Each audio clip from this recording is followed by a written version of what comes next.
thanks to Royal Cyber for having me here today. My name is Andrew Dorne. I run partnerships in North America for a company called Crown Peak, and I'll talk a little bit about who Crown Peak is. But we're just launching our partnership with Royal Cyber, and very excited about the potential of our companies working together. I'm very glad to talk to all of you today. We're lucky to have a nice, clear day to get down here so everybody could attend. With Chicago, you just never know.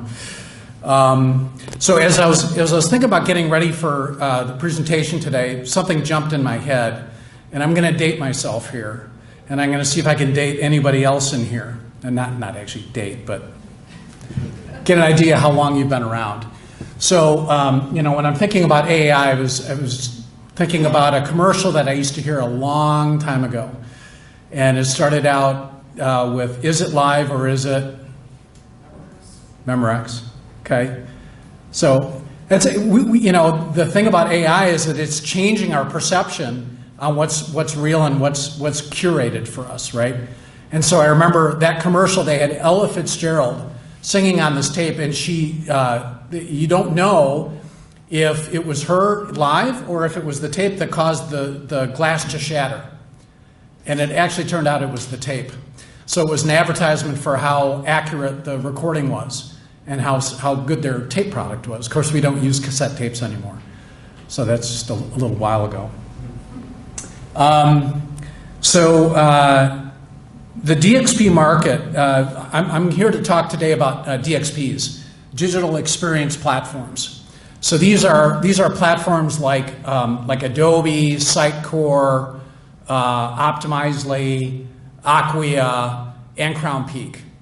The DXP market is around a $15 billion market, total addressable market today. And it's predicted to grow to about $22 billion by 2028.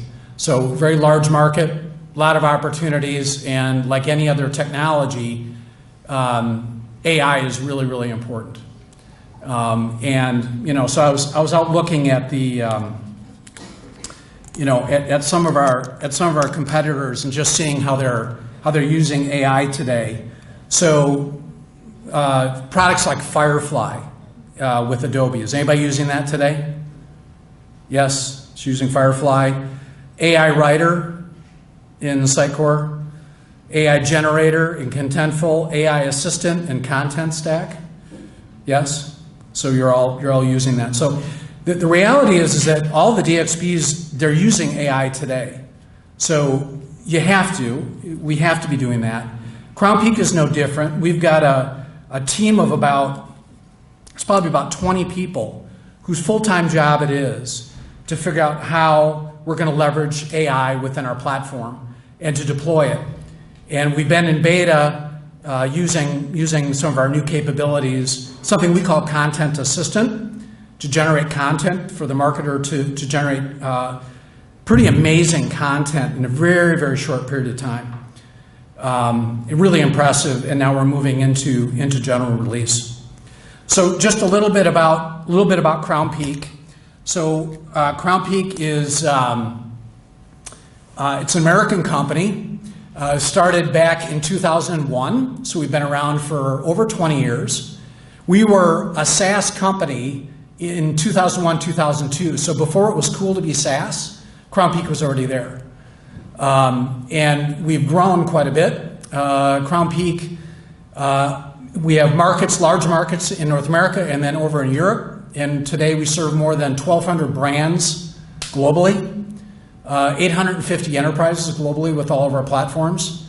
And all of the analysts follow Crown Peak. So, Gartner, Forrester, IDC. IDC came out with the most complimentary report, so we like them the best. They put us in the leader wave, especially for what we call hybrid headless DXPs. So we can operate in a full headless fashion. We can also publish static content directly from our CMS. So that makes us kind of a hybrid approach, and a lot of companies like that. So within the DXP, you can see we've got a number of different pieces. So content management is at the core of everything, and that's where we're building most of our artificial intelligence today into via this content assistant. So the CMS is kind of core to that. We also have a native accessibility and digital quality scanning platform that we call DQM. So it'll scan the website typically, or the mobile site, whatever the site is, for adherence to WCAG 2.2 guidelines. People know what WCAG is and accessibility? No? Accessibility is like hearing impaired. Hearing impaired, visually impaired, yes. So these are guidelines for people that have a disability, which is about 10 to 20% of the market, that need to use a screen reader on a website.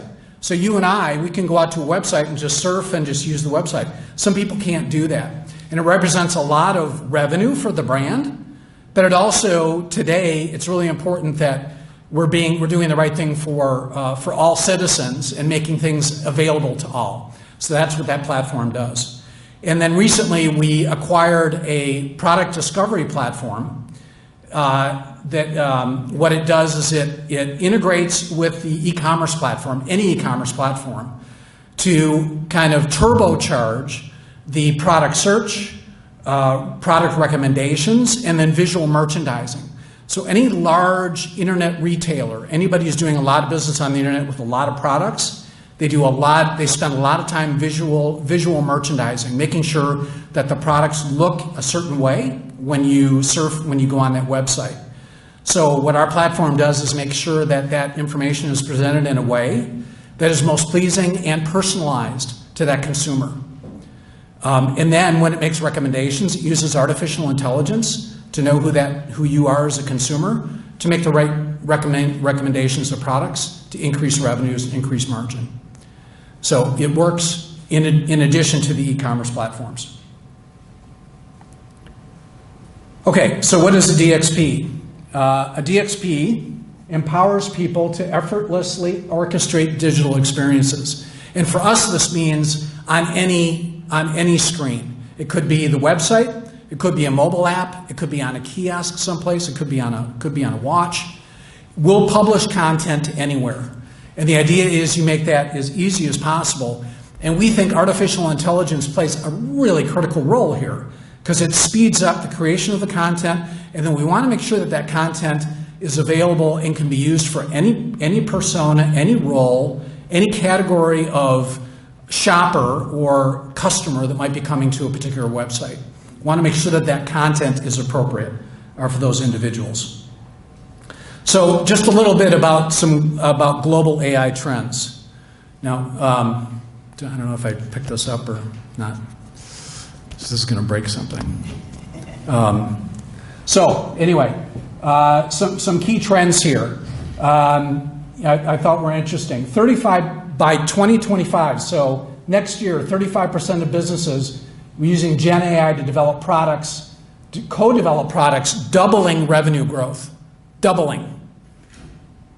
By 2026, Gen AI will handle 42% of marketing tasks. 42%. It's incredible stuff. By 2027, 40% of jobs will be redefined due to Gen AI adoption. Massive changes, right? And by 2028, 80% of software tests will be performed by Gen AI. So we're all here because we kind of know this stuff. So just a little bit about DXPs and why are DXPs adopting artificial intelligence? Why is it such a key imperative? First of all, there's an efficiency imperative. So high inflation, all of our economic conditions today are forcing businesses to do more with less. They have to be more efficient. They got to get more productivity out of the people that are working for them, and they got to be able to make greater margins. Today, Wall Street doesn't treat you kindly if you don't increase your margin and increase your revenues at the same time. You got to be doing both. So DXPs are right in line with that. Brands need to differentiate themselves. So this technology is available to everybody. So brands today have to use artificial intelligence just as table stakes. If they don't do it, they're going to fall behind. They're not going to have the efficiency, their costs are going to go up, and they're not going to sell as much product as they could otherwise do. And the rise of e-commerce of marketplaces is changing things dramatically. So that's making the fact that brands have to differentiate themselves even more important. And then the complexity of user journeys. So a tremendous amount of data is available. We all know that. So, but how do you digest that data? How do you use it fast enough so that you can create a journey for your consumer that's interesting, compelling, and gets them to want to buy from your brand? So the advent of AI allows us to do that. And super high expectations. So all of us today want it, when we go to a website, want it to be a personalized experience, right? DXPs know this, so they're leveraging data to make sure that that experience is personalized. If it isn't, or if they don't recognize you when you come back to the website, you probably go buy from another brand. So that's why, so the use of data, recognizing people, personalizing those interactions is at the core of what all DXPs are doing today. So where can AI be best deployed going into the future in a DXP? First of all, with content. Content is king on DXPs. And this is where we've deployed our content assistant. And now, you were talking about how fast you can create content for legal reasons. It's the same thing with a marketer. I mean, their job, so much of their time is spent creating content and then differentiating that content and personalizing that content for different types of people that might come to that website. So that's what DXPs are going to do, and they're going to continue to grow that. And then optimizing text for a particular KPI. So KPIs are king in a marketing department, so they're all gunning to achieve a certain amount of interactions, website opens, page views, and interactions on the website, amount of time spent on the website. So the content that's created on these DXPs allows them to achieve those KPIs. Commerce is obviously, this is where Royal Cyber spends a lot of their time, is a very important use of AI, and within DXPs as well, it's very important. So within commerce, the key is having hyper-personalized recommendations. So when I go out and if I'm going to buy something, I want the recommendation to be smart. I don't want them to recommend something that has nothing to do with what I'm buying or what I'm interested in.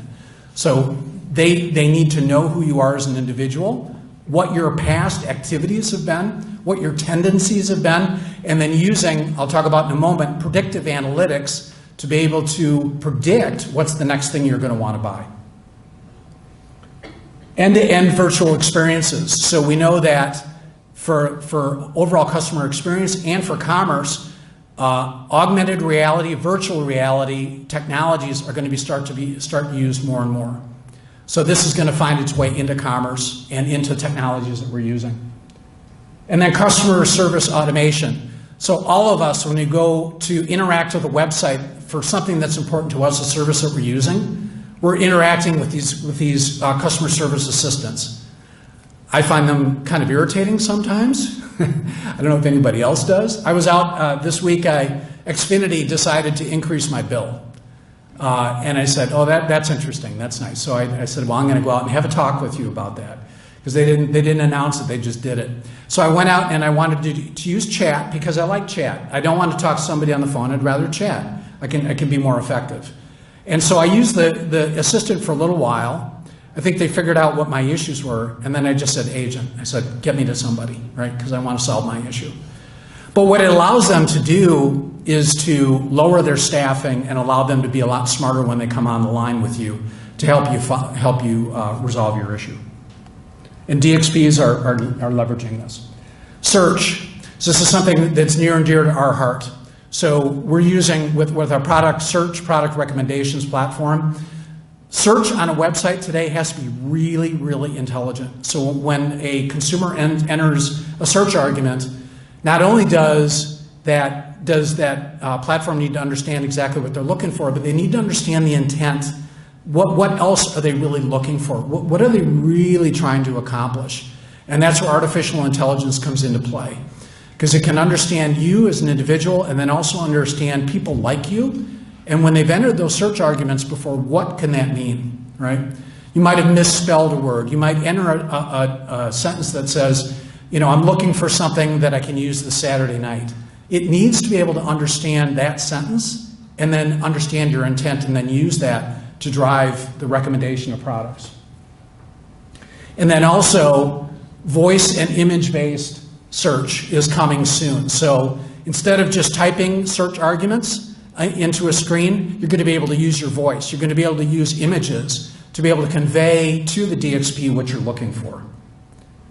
Marketers, AI is absolutely king. So coming up with automated marketing workflows, making the marketer more effective, more efficient, more thoughtful in how they're interacting with the end consumer. It's really a tremendous opportunity.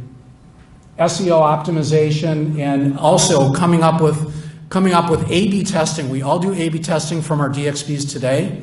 And the idea is that we're going to be able to increase the velocity of those tests. So we can do more testing faster, figure out exactly what works and what doesn't work when we're marketing to an end consumer, and be able to figure that out faster. And then analytics and reporting. So analytics we know is critical today. It's going to be critical in the future. The ability to digest a lot more information and then be able to understand and go skate where the puck is moving as opposed to where it is right now. So to be able to anticipate where that customer is going to want to go, what their next request is going to be, a couple steps down in their journey is really what it's all about. And then making that reporting available on a real-time basis. So in closing, just to highlight some additional, factoids from what we're seeing within DXPs. 1 in 4 organizations have already deployed AI. They're already there. Early AI adopters are producing content 50% faster than non-adopters. So to be competitive, they have to be able to create content like that. Average amount of hours saved per week by marketers, by content marketers, 11.4 hours. That's 25% of their time now can be used for something else. So instead of just creating content, figure out what content you need. Figure out strategically where that brand should be positioned. And then 54% is the amount of content required to be generated across industries in 2023. So just a lot of great arguments as to why AI is so critical within the DXP. So that's my talk today. Thank you very much.